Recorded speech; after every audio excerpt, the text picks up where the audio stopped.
ये कहानी है तमिलनाडु के कांचीपुरम की। कांचीपुरम अक्सर अपनी साड़ियों के लिए बहुत मशहूर माना जाता है। इसी कांचीपुरम में एक महिला रहा करती थी जिसका नाम था अभिरामी।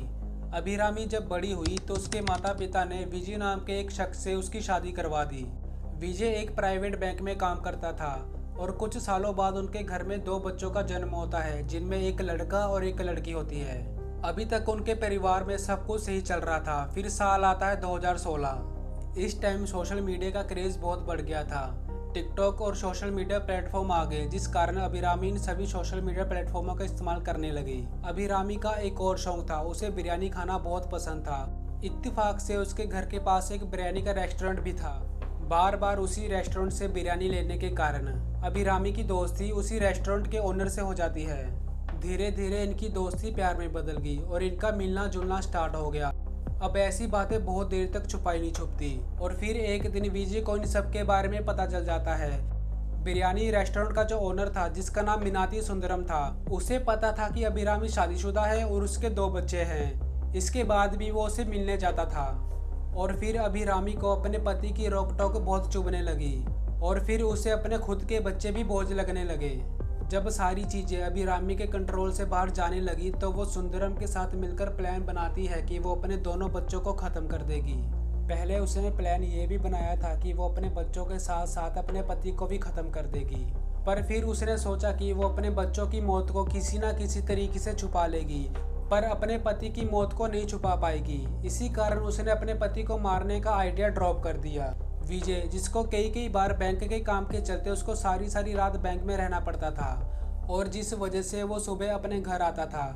अभिरामी इसी मौके की तलाश में थी कि विजय बैंक में बैठकर सारी रात काम करे और वो घर में अपने दोनों बच्चों को मौत के घाट उतार दे।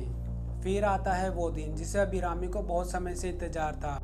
विजय ने अभिरामी से कहा कि मुझे आज बैंक में बहुत काम है और मुझे घर आने में सुबह हो जाएगी, और अभिरामी इस मौके को अपने हाथ से नहीं गंवाना चाहती थी। जब विजय ड्यूटी पर चला गया तब वो सुंदरम के साथ मिलकर सलाह करके मेडिकल शॉप पर चली गई और वहां से उसने नींद की दवाई खरीद ली और रात के समय उसने वो नींद की दवाई अपने बच्चों के खाने में मिला दी, जिस वजह से उसकी बेटी की मौत तो उसी समय हो गई, लेकिन उसका बेटा अभी भी जिंदा था। फिर वो तकिए से उसका मुंह दबाकर उसको मार देती है। फिर वो अपना सामान पैक करके सुंदरम के साथ कांचीपुरम शहर छोड़कर भाग जाती है। विजय जब घर लौटता है तो वो देखता है कि उसके घर पे ताला लगा हुआ है, जिसे देखकर वो हैरान हो जाता है। फिर जैसे न तैसे करके वो ताला तड़वाता है, जिसके बाद वो अपने घर के अंदर जाता है और वो देखता है कि एक साइड उसकी बेटी की लाश पड़ी है, दूसरे बेड में उसके बेटे की लाश पड़ी है। अभिरामी भी गायब थी और इन सब चीज़ों को देखकर विजय को एहसास हो गया था कि अभिरामी ने अपने दोनों बच्चों को मारकर अपना सामान पैक कर घर से भाग गई है। उसके बाद विजय ने पुलिस वालों को बुलाया और पुलिस वालों ने बच्चों का पोस्टमार्टम करने के लिए भेज दिया। और फिर बाद में विजय ने पुलिस वालों को बताया कि उसकी वाइफ का सुंदरम नाम के एक आदमी के साथ अफेयर था।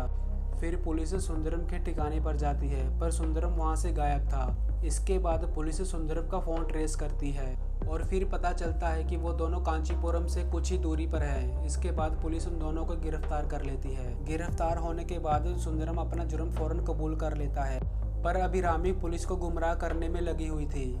फिर जब पुलिस सख्ती से उसे पूछताछ करती है तो वो अपना जुर्म कबूल कर लेती है।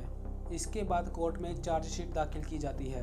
पूरे 7 साल बाद 24 जुलाई 2025 को कोर्ट अपना फैसला सुनाती है। इसके बाद कोर्ट ने फैसला सुनाया कि अभिरामी और उसका प्रेमी सुंदरम दोनों तब तक जेल में रहेंगे जब तक वो दोनों जिंदा हैं। आज की कहानी में बस इतना ही। अगर आपको हमारी ये वीडियो अच्छी लगी है तो प्लीज़ लाइक और शेयर ज़रूर करें।